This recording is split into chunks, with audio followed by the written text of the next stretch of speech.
Good afternoon and welcome everyone to another edition of Money Talk with Melanie. This is your business diva, Melanie Collette, and I am so sorry that I have been away for so very long. My ridiculous election schedule and personal life, frankly, has kept me away, and I do apologize, and I am grateful for all of you who are here, who are listening, and all of you on Facey. Hi, Levon. Hi, Andrew. Hi, David. Hi. Welcome. And I'm very happy that I landed an awesome guest for kind of my first show back from my hiatus. So in the form of the one and only Dr. Murray Sabrin, who's going to talk to us about bubble economics today. He's a professor of finance at Ramapo College and a co-founder and president of Conger LH. So we're going to talk to him today about, we're getting back to some hardcore economics. Willie Lawson is here. Hey, Willie Lawson. So I'm really excited about that. I had the pleasure of meeting Dr. Sabrin when I was subbing for a friend of mine on another show. And it was fantastic. I'm looking forward to talking to him about his research and really just the future of our economic climate, which in light of the president that we have, the unprecedented economic climate that we have, it's going to be very interesting to talk to him about what he sees in our economic future. So you're going to want to hang around for that, for sure. Before we get to that, a bit of housekeeping. I, of course, want to thank my sponsor for the first segment, the one and only Tax Mama, Eva Rosenberg. Thank you so much for being one of my sponsors. And if you have not been to her website already, taxmama.com, tax season's right around the corner, so you might want to get there. She answers your tax questions for free, and she also has 2 award-winning books, Small Business Taxes Made Easy and Deduct Everything. So you want to make sure you check those out. Also, FYI, I just got confirmation, actually, from my producer at Sirius. Hey, Lamarge. Hi, Robert. Hey, Catherine. How are you? That I'm going to be back on Sirius XM Patriot 125 on Friday. So excited about that. I missed last week just because my schedule was so ridiculously hectic, as it tends to be election week, and I just couldn't get it. I couldn't get it in there. I could not do it, and I was under the weather. So was the other thing. So it just didn't work out. But I'm back Friday at 9 p.m. Eastern Standard Time, 6 p.m. on the West Coast. That's going to be this coming Friday. I always love doing Sirius and talking to the folks. If you are not following me on any of my social media, please do on Twitter at MoneyTalkMel or on Facebook at Money Talk with Melanie. Love, love, love to have you there. What else do we have? Well, we have Money Talk, the Money Talk News Report, which there's a lot going on. You know, I don't really want to necessarily talk about the fact that the Republicans are going to put the House bill up for a floor vote, the tax bill, on Thursday. I mean, we should be super excited. Thank you, Lamarge, for your well wishes. We should be feeling excited about the fact that there's a tax bill going up for a floor vote. Everybody's saying that we got the votes, we're not sweating it. Blah, blah, we're good. I'll believe it when I see it. I'm sorry. I know those are my peeps and all, but they've been falling short a little bit. And then, actually, I was reading some financial news earlier today that said that President Trump was, not happy with the current bill and wanted to make some changes. It's going to change anyway. Even when it passes the Senate, that's not going to be the final bill. Just saying. Who knows what we're actually going to end up with. So keep your eye on that, though. But some people's taxes are actually going to get raised Lose the IRS. Amen, Michael Patterson. Some people's taxes are actually going to get raised, which is like the most anti-Republican thing you could possibly do. And like we own everything legislatively and in the executive office. It's inexcusable. Sorry if you ask me. That's not what we're supposed to do. That's not our thing. Anyway, I'm just saying. GE, if you have any GE stock, this is of concern for you. They are doing some major restructuring, including they split their dividends. So if you're used to getting, if you're, one of the fortunate few who has stock in GE and you're used to getting a dividend check, they split it from 24 cents a share to 12 cents a share. So you took a major hit in that check. And that's a problem. But, the whole goal when they do things like this is to kind of infuse the company with some more capital so they can make major changes and hopefully make more money. So let's hope for the sake of GE and anybody who has stock and frankly works for that company is going to be doing okay. That is concerning. Hey, Carol. Hello. Chris Rogers. Hi. And for those of you in SHR Media Land and High Plains Pundit Talk Radio Land who are wondering who I'm saying hi to, those all the wonderful people in Facey Land who are joining and watching. In toy news, because Christmas is apparently coming up because I'm hearing Christmas music already. Can we get to Thanksgiving before I'm hearing Christmas music, but we haven't even gotten to Thanksgiving. Thanksgiving hasn't happened yet, and we're already doing... Anyway. I just get exhausted. All the marketing's just earlier and earlier. Can we take a breath? But that being said, Hasbro approached Mattel about a merger, and this is according to an article in the Wall Street Journal. Those are the two biggest toy makers in the U.S. If they were to merge, then Barbie and Monopoly, for example, will be under the same roof, which, me being the nerd that I am, I'm kind of a huge Monopoly fan. Which Monopoly is the game of the nerds. It is literally, I think, the official game of the nerds. Oh my goodness. Somebody in the chat said GE company analyst PE estimates. Oh, good. Looks good. Excellent. We like that. Let's hope. Let's hope. That's good. Then the investing that they're doing is a good thing. And we can kind of take a breath and relax. One more thing, only because, always check the price earnings. You're absolutely right about that. One more thing, and because I'm kind of, sort of an Uber fan, I don't know. Every time I bring up Uber, there's somebody who's like, oh, but the rapes. I'm like, really? What? I've taken Uber a bazillion times, and I've never had a problem. I it's very alarmist. But anyway, they just finalized a multi-billion-dollar deal with a Japanese conglomerate. So they're going to be making a lot of changes. I hope for the better. So Lyft better watch out. Michael said I suck at finance. There's a brand new Money Talk with Melanie Money Talk Minute today, by the way, that I uploaded, and a brand new Ron Edwards notebook, which is coming up right now because we're up against our first break.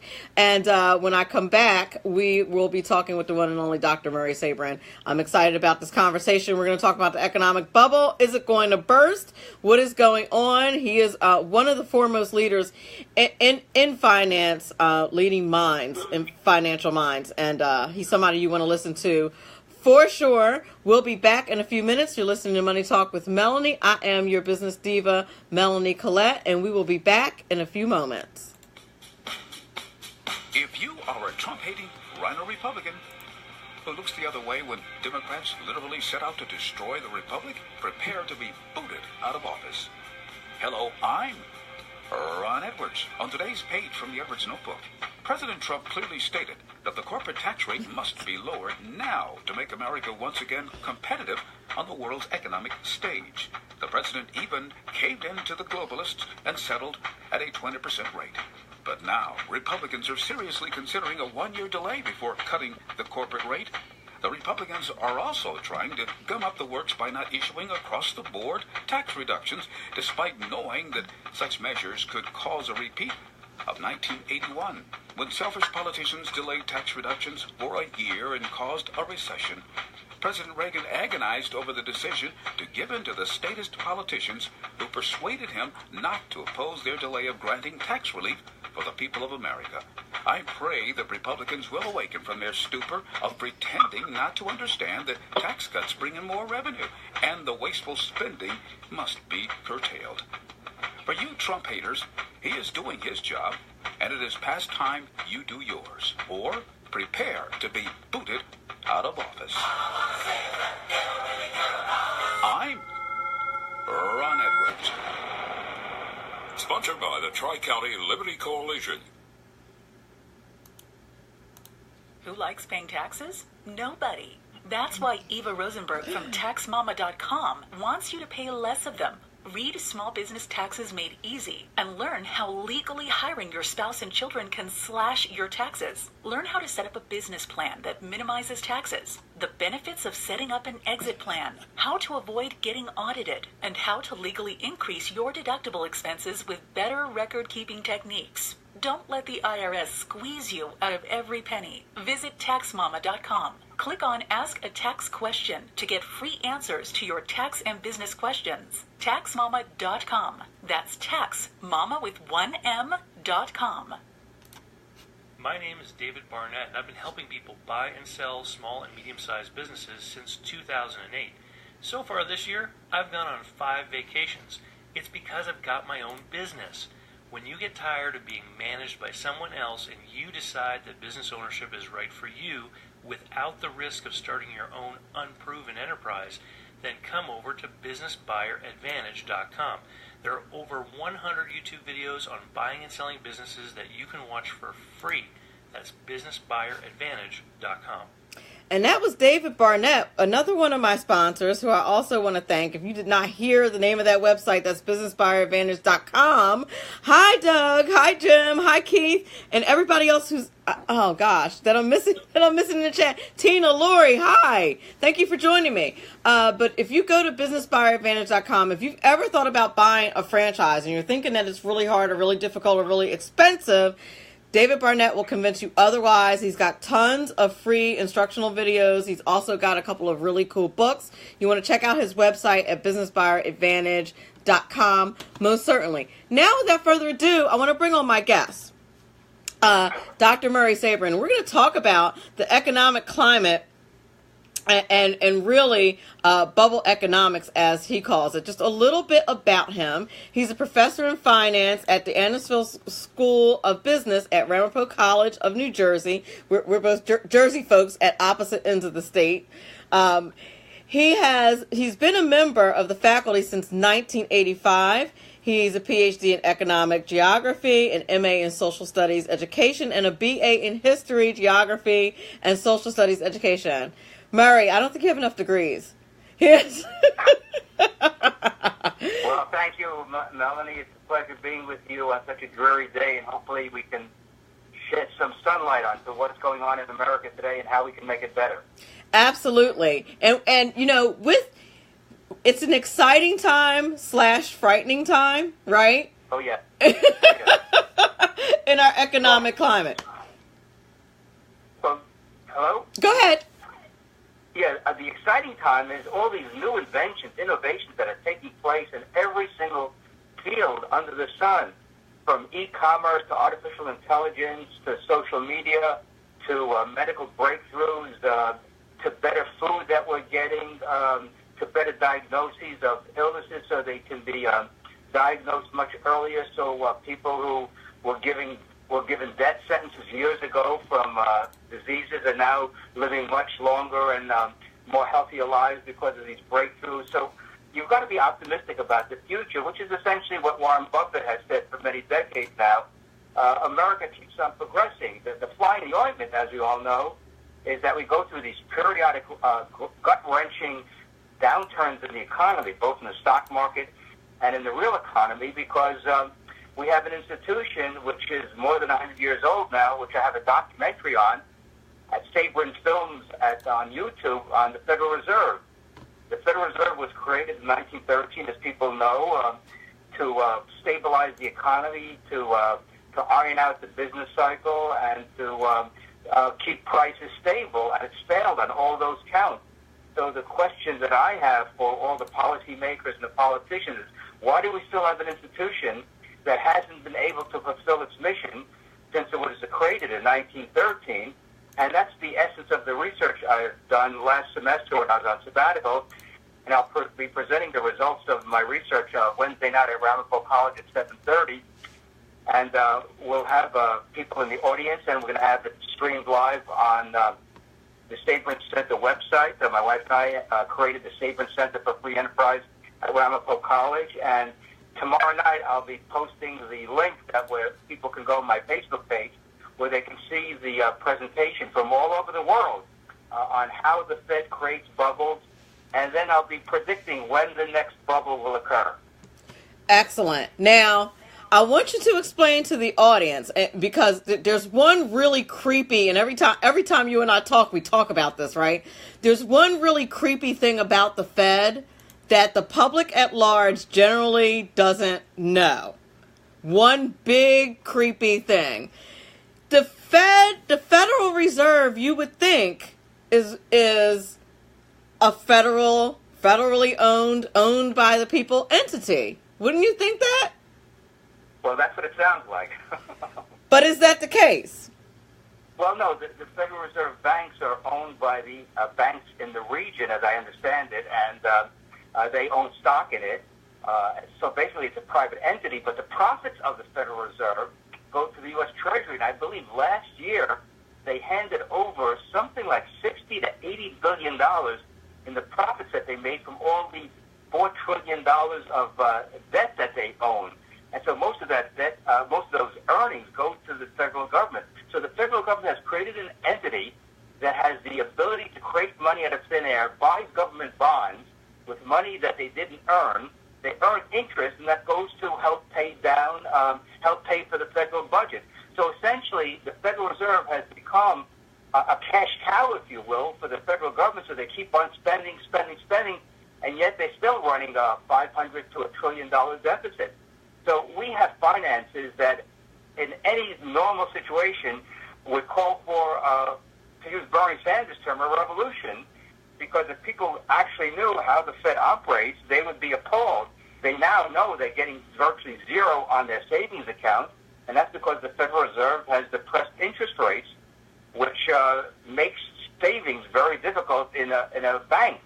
So people have been taking on more risk assets, and they've been buying stocks, and they've been buying real estate and other things to get higher rates of return than what the banks offer.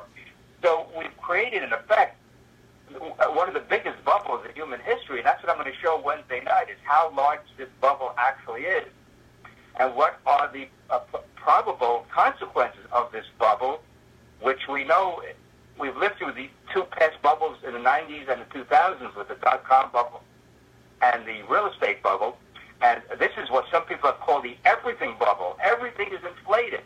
I love to read the New York Times Sunday real estate section and see the prices of the middle condos in Manhattan.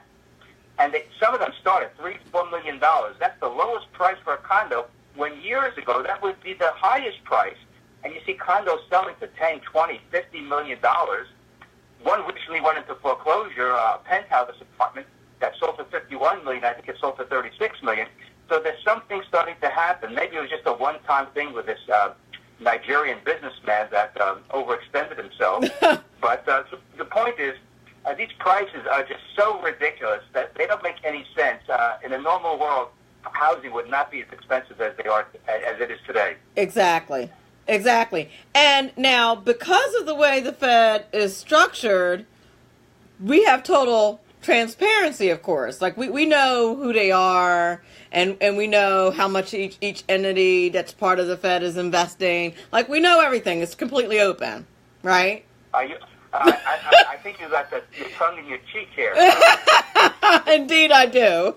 Indeed, I do. The Fed is not very transparent, even though they claim to be, because during the financial crisis of 2007, 2009, people claimed that they did all sorts of financial transactions which were not revealed to the American people. And so that's what Ron Paul tried to do when he was in Congress, is to have a bill to audit the Fed, to see exactly what they were doing on a week-to-week, month-to-month basis, to find out who they were bailing out, because the Fed's balance sheet, in other words, the assets the Fed owned, which they were able to get because they have an unlimited checking account, went from $800 billion to $4.5 trillion, literally overnight. If you look at the chart, which I'm going to have on Wednesday night's presentation, it looks like a rocket ship taking off. It went $800 billion, and then they started buying up mortgage-backed securities. They started buying up government debt from the banks, and their balance sheet ballooned to an unprecedented level, and now they're in a conundrum. They're trying to, quote, wind that down to reduce the balance sheet. And so they said they're going to do it over many, many years. And so the question is, what's going to happen to interest rates as they accelerate their downsizing of their balance sheet, and then how will that impact the stock market? And so that's something I'll be discussing Wednesday night at the Ramapo College at 7:30. Indeed, and I saw the chart on your website. You guys would do well to check it out at MaurySabrin.com, right? That's it. The poster is right there, showing the chart that I got from Yahoo Finance. Shows that the dot-com bubble gave us a big spurt in the S&P 500 index in the 1990s, which peaked in 2000. Then we got the housing bubble, and it showed the S&P skyrocketing. And now we have the third movement in the S&P. Unfortunately, the chart ends, I think, in 2014, so it doesn't have the most recent boom in the stock market since the presidential election last year. And so I have an updated chart in the PowerPoint presentation which shows where we are today, which is absolutely stunning. I mean, if you're invested in the stock market like I am through my retirement account at the college, right, it's done extremely well. The question is, what happens if we have another major downturn like 2007, 2009? Then all those gains will evaporate, and then you're back to square one. Absolutely. And under normal circumstances, you know, when I teach people about how to detect fraud, one of the indicators of fraud, you know what I'm about to say, right? One of the indicators of fraud is that the value of your portfolio keeps going in one direction, keeps going up. That is that's an indicator of fraud, because that is not typically how the market works. You're supposed to have fluctuations. So, well, the market is going to fluctuate based upon seasonal factors and extraneous events that may impact people's perception about the future. But the stock market should not be increasing the way it has been, right? Especially when you look at the dot-com bubble. The market went up tenfold in the NASDAQ, where the high-tech stocks were traded. The index went from 500 to 5,000 in a matter of 4 years. That is totally unsustainable, and I have a beautiful chart showing that. And then it crashed 80%, comparable to what happened from 1929 to 1932. And now, of course, the NASDAQ has skyrocketed because of all the value in quotes that is attributed to the social media stocks, Amazon, and all these big cap stocks like Google and Microsoft, again, is doing quite well. So we've seen another race to the top, if you will, in these stocks. And the question is, how high can they go? And when they reach a peak, what happens then? And that's the $64,000 question. It really is. And you know how I hate to talk about politics, but what do you think? I mean, President Trump makes a lot of fodder of the fact that that the stock market is going higher and higher.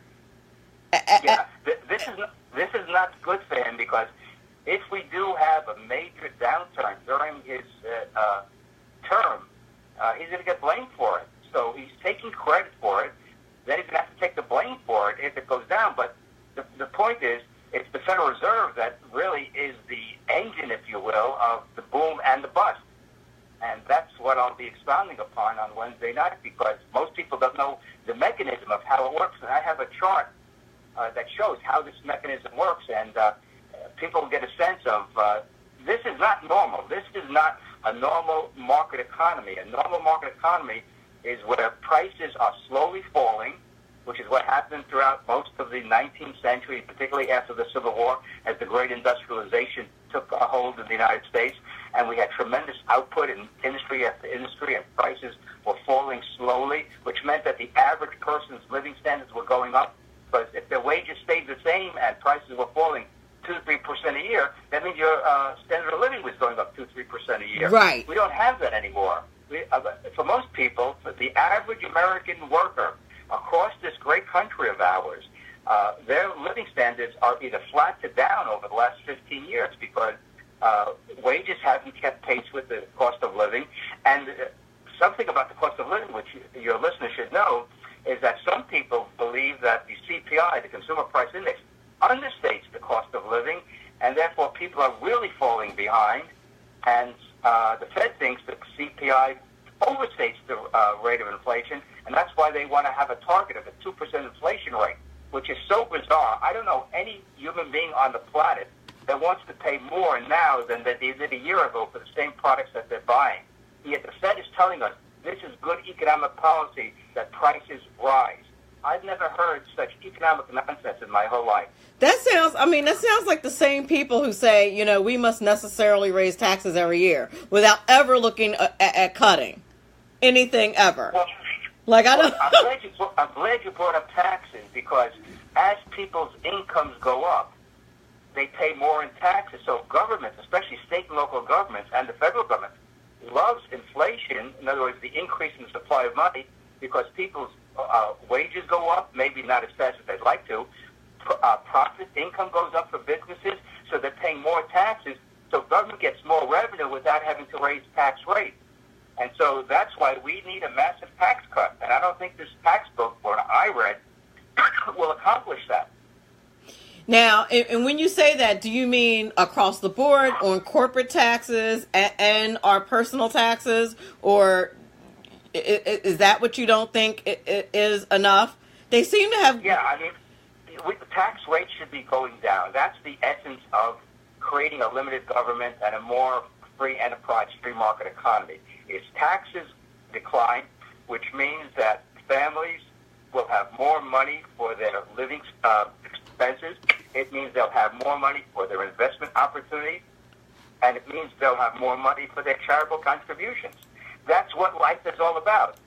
Leading the good life, whatever people think the good life is for them in terms of expenditures, saving for the future when someday they may decide not to work any longer, have financial security, and third, to be compassionate and charitable in their local community to help the organizations to do the good work that they do at the local level. That is what a great society, or to make America great again, to use President Trump's term, that's what he should be advocating. I don't have his ear, but if someone who knows him is listening, that's what he should be calling for, to de-socialize the economy, to get government out of the welfare state, to abolish the welfare state, which Peter Drucker called for in 1991 in a magnificent article I've constantly quoted from in the Wall Street Journal, where he said the welfare bureaucracies do not deliver the services in a cost-effective and good way to people, and the nonprofit sector is the way to go. And the way to do that is to cut taxes so people have more money to express their charitable giving in their local community. To go back to what 19th century America was about, in fact, before the Great Depression, where people got together at the local level, they're connected either by trade unionism, ethnic groups, national groups. People got together because they had a common goal to make sure that their members were taken care of in hard times. And that's exactly how it worked from colonial days up until the Great Depression. Now, we still have a lot of charitable giving, but the Great Depression changed the view of a lot of people that the federal government has to intervene, that states and local governments have to create these welfare bureaucracies to deliver services to people. And the history of America is just the opposite. It was people at the local level doing what they felt was compassionate in helping their fellow citizens during hard times as a temporary way of getting them to be financially independent. Instead, we've created this huge dependency on government, which means what? Their fellow citizens through a coercive means called taxation. So I've been advocating for more than 40 years now that we should go back to what works. Freedom, limited government, local solutions for local problems, and have sound money so we don't have this crazy inflation and boom-bust cycle that is very painful over a person's lifetime. I agree with you. And you know what's interesting that you bring that up, because you don't hear much about, like, even in the blueprint for the budget, you didn't hear much about, or at least I didn't, maybe you did. You didn't hear much about cutting entitlement programs. No. See, the Republicans are in a trap. And that trap really began in the 1930s when they overwhelmingly support the Social Security Act of 1935, which nobody understood, by the way. I've just presented that to my students in my financial history class. The research is there. The evidence is there. What the Republicans want is lower taxes but maintain the welfare state. Right. And you can't do that. That is a disaster financially for the country. It Right. started with Reagan. Reagan cut tax rates, which was great, but spending kept on increasing. And then Bush 1 and 2 gave us more regulation, and Bush 2 gave us an expansion of Medicare. Years ago, the Republicans were opposed to Medicare and its expansion. So Bush gave us prescription drugs. He gave us more No Child Left Behind, more government involvement in education. Where in the Constitution does it say that the federal government should be involved in education? So these are the people who take an oath to uphold the Constitution, and the first day in office they violated by voting for programs that are not constitutionally based. So we have a constitutional crisis, we have a financial sustainability crisis, and of course we have another crisis that we're trying to be the policeman of the world. Yep. So we have a lot of work to do to get back to the original vision of America, which is limited government.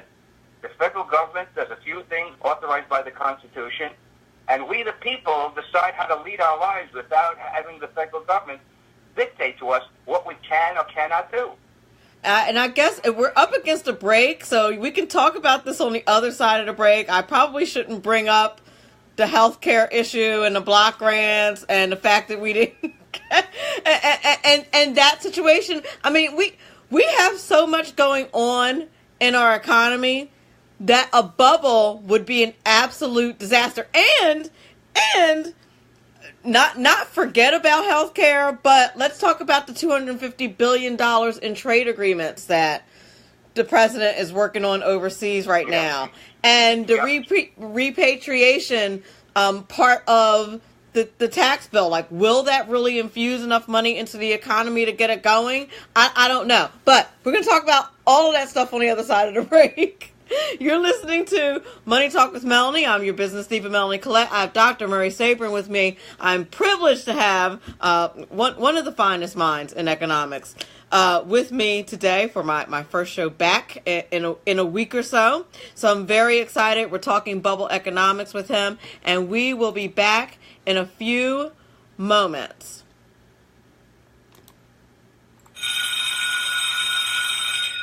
Welcome to this week's Money Talk Minute with your business diva, Melanie Collette.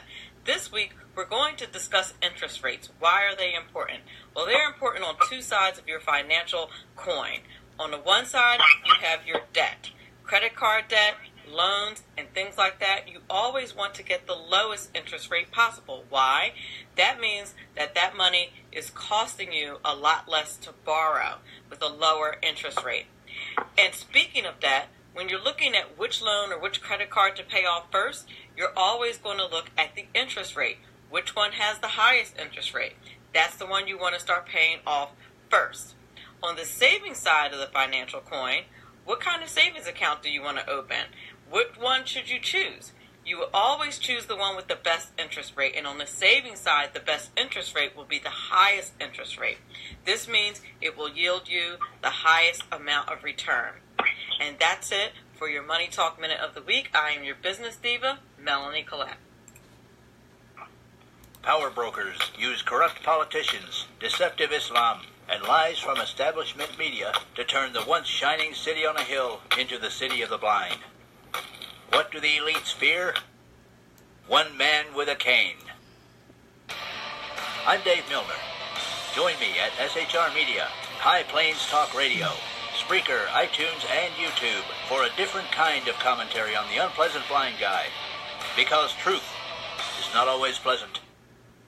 Hello, I'm Tim Hart. I'm the guy BZ hires due to his shameless contract with the SHR Media Network to voice his promos. He'd like me to tell you that the Bloviating Zeppelin's Berserk Bobcat Saloon radio show can be found on SHR Media Network, Spreaker, and YouTube every Tuesday and Thursday night at 11 p.m. Eastern and 8 p.m. Pacific, featuring right thinking from a left brain and doing the job the American media maggots won't. You'll find that the speech is free, but the drinks are not. There, in the saloon, just when safety pin manufacturers are running out of metal for the diapers of the leftists, BZ is sending his personal drones of freedom into the wheelhouses and ossicles of lovers of sovereignty and liberty nationally and globally. Broadcasting behind enemy lines in occupied California, BZ swears that no rights were harmed in the making of this promo. From the war front to the streets of our nation's capital, men of faith, Dr. Michael Jones, the underground professor, and Kenneth McClinton, the exceptional conservative, bring both constitutional gravitas and spiritual perspective on today's issues to the most influential Christian urban talk show, 9:05 p.m. Eastern, Thursdays.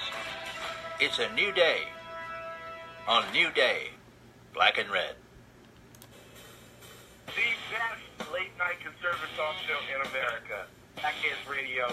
And listen, there are no people better on the air to give you the best in conservative talk than Sackhead Sean and Sackhead Clint. And we're working on immigration papers for a certain other guy who happens to work here too. For those who are tuning in around the world to the best late-night conservative talk, Sackheads Radio.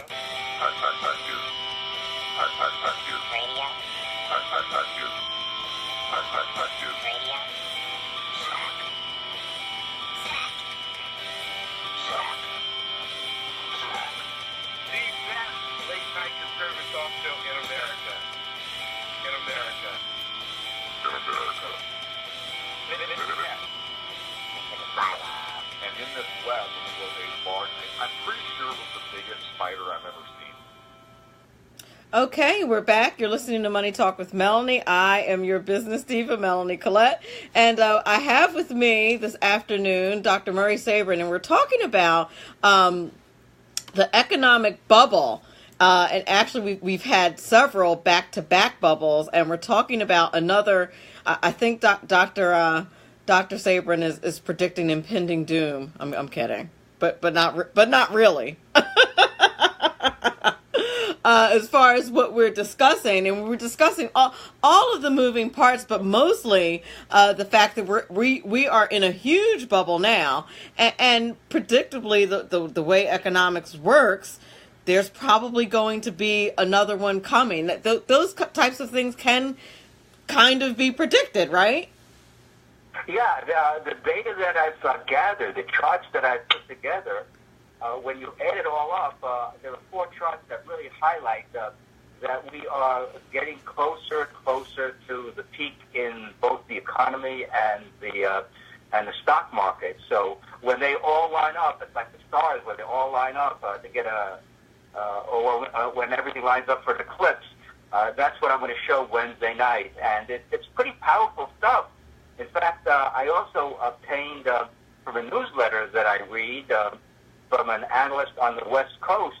He has an interesting chart, which I'm going to also present, and he gives a specific month where the stock market should peak. So again, I'm being deliberately vague so people can tune in Wednesday night on the internet, and I'll be posting that.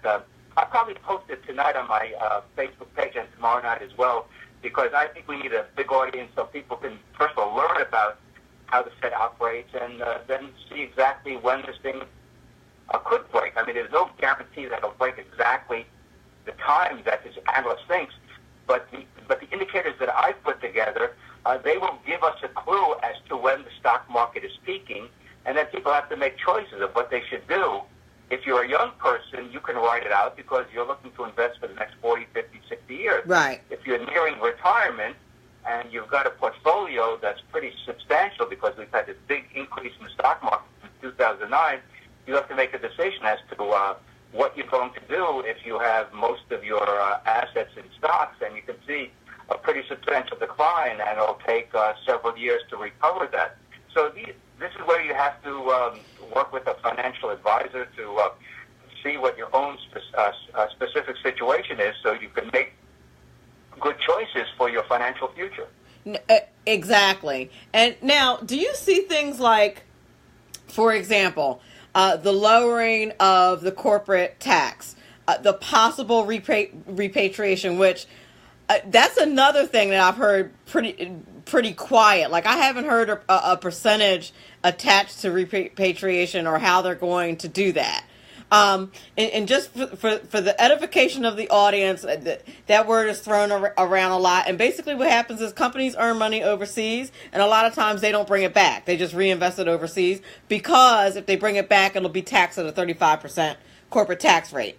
Repatriation is kind of the idea that they can bring some of the money back at a much lower rate, like a one-time memoriam, if you will. Right? Well, here's my take on taxation. Since I wrote the book on how we can have a tax-free society that was published more than 20 years ago, called Tax-Free 2000, and I think there are copies still available on Amazon. Wow. Here's my point.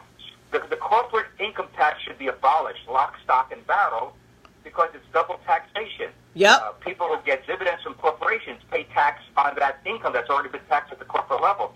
So if you want to have income tax once, then we get rid of the corporate income tax, and all the income, net income that a corporation obtains, that should be allocated to shareholders, and shareholders then will pay the tax on that income. In other words, income will be taxed only once.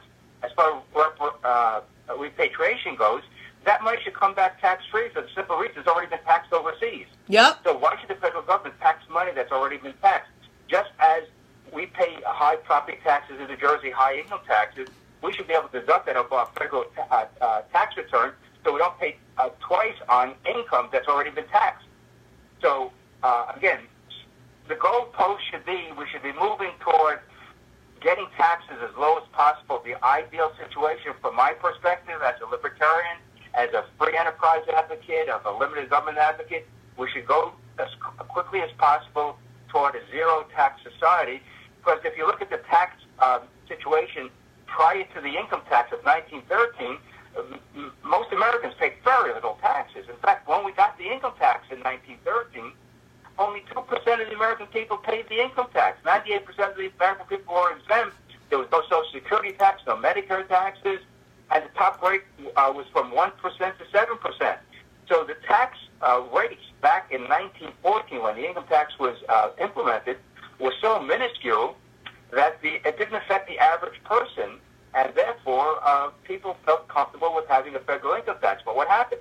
World War I came around, and the rate went from 7% on the top end to 77%, and everyone paid the income tax, and we've been there ever since. However, because of all the other deductions that have taken place, almost half of the American people don't pay the income tax. So I say, let's get the other half of the American people not paying the income tax, and we'll finally repeal the crime of 1913, which is the 16th Amendment.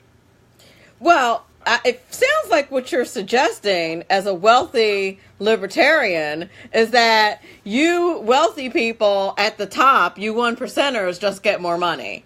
It sounds like you're just being very greedy. So far from the 1%ers, it's unbelievable. I can't afford anything in Manhattan or even Queens now in Brooklyn. The prices are so expensive. That's why people should move to New Jersey, and the prices are a fraction of what they are in New York City. And it's so easy from where I live in Fort Lee to get into the city. You'd be saving hundreds of thousands of dollars on your apartment, and you'd save a ton of money by living in Fort Lee because we're so close to the city.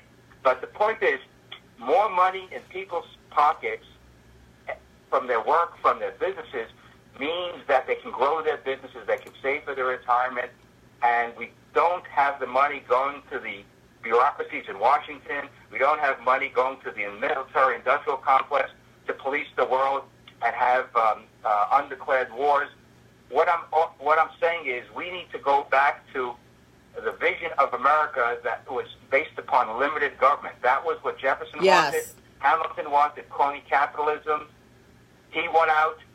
We've been living with crony capitalism now for more than 200 years, and that's why we have all this debt, all this funny money, which give us bubbles, all these income taxes, payroll taxes. If you're a small business owner, you have to work very hard to have a decent return on your investment, because between local, state, and federal regulations and taxes, you're working for about half of your year for the government. That's not right. It's not. And when you talk to anyone, and I've kind of been conducting my own little unscientific experiment, which is just to ask people, about how they feel about taxes, specifically the corporate tax. And they will tell you, these companies have, quote unquote, all this money, and small businesses. But if they had any idea how small profit margins are, and that eventually that costs. Oh, I don't know what happened. Oh, okay. Are you still there? I'm still there. Oh, okay. I heard like a static for a second. I don't know what that was. But that eventually that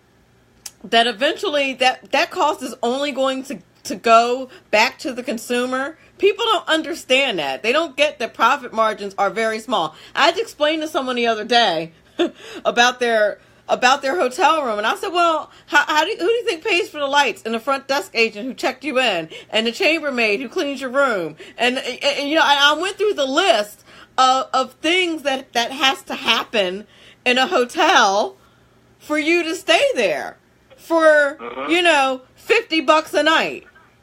Yeah, 50. I was in Manhattan last month for a conference, and the hotel I stayed at in Midtown, I think it was close to $300 for the night. And it was not a luxurious room. It was a nice room, but $300 for a hotel room for one night. I mean, it's mind-boggling what prices are in Manhattan. I mean, Manhattan is an example of how this bubble is reflected in prices in big cities, San Francisco, Los Angeles, Chicago, Boston, Dallas. It's just mind-boggling. And for the average person, they can't stay in these places. Oh, yeah, listen. You have to stay somewhere, I don't know, if there are any really inexpensive places in Manhattan to stay for. No. I'm going to tell you so something. When Sirius XM is in Manhattan, the studio, and when I go do Sirius, and it's at night, it's 9 to midnight, I Airbnb. I do not stay in Manhattan. I don't stay in Manhattan at $150, $200 a night. No, absolutely not. I'll Airbnb someplace which is it's much less expensive. Well, but the point I'll be making in the presentation is that if we had a real free market economy, prices would be falling every year. And even with the bubble, the money printing by the Fed, prices are still coming down on computers, on high-tech items, on all these things where there's tremendous productivity and innovation. And the example I give to my students is the first computer I bought, I think it was 1984. It was, I think, $2,000. And today, for $2,000, I can get a computer that's 99.9999% better than that computer. Yep, absolutely. That is absolutely true. So where can we find you, if we wanted to go, if you're in New Jersey and you wanted to see the presentation live, or if we want to see it streaming, how can we do so? I'm going to post it in the chat. Yeah, the presentation will be at 7:30 Wednesday evening at Friends Hall, which is right around the corner from the bookstore in the Student Center on the beautiful campus of Ramapo College in downtown Mahwah. On Route 202. You can Google that. It's very easy to get to. And then, do you have the link I sent you, Melanie? The page where the screen will be, yes. Live screen will pop up Wednesday night? Yes, I do believe I do. Okay, so I'm going to post it also on my Facebook page and my blog, murraysabrin.com, because it's important that people understand what's going on, how the Federal Reserve has been harming their personal finances, except, of course, if you're heavily invested in stocks, because stocks have been going up, and that's why wealthy people love the Fed, because it inflates values to an extraordinary extent. And I have a great quote from one of the multi-billionaire money managers who explains why the Fed is so good to the one percenters. And then we'll go through this very systematically. And I have front covers of books where people can get better educated about what's happening to the U.S. economy and how they will be prepared for the next downturn. And hopefully, Trump has put himself in a real crosshead, because he's now applauding this great stock market exactly since the election. But if the economy tanks and the stock market goes down, and I'm going to make a prediction of how far the stock market will go down based upon some past experiences. So I'll be showing that as well. So there's a lot of good information I'll be conveying on Wednesday night at 7:30 at the college. So hopefully people can attend if they're in the northern New Jersey area. If not, they can watch it anywhere in the world on the internet at the Sabrin Center website, and I'll be posting that on Facebook. Yep, and I posted it.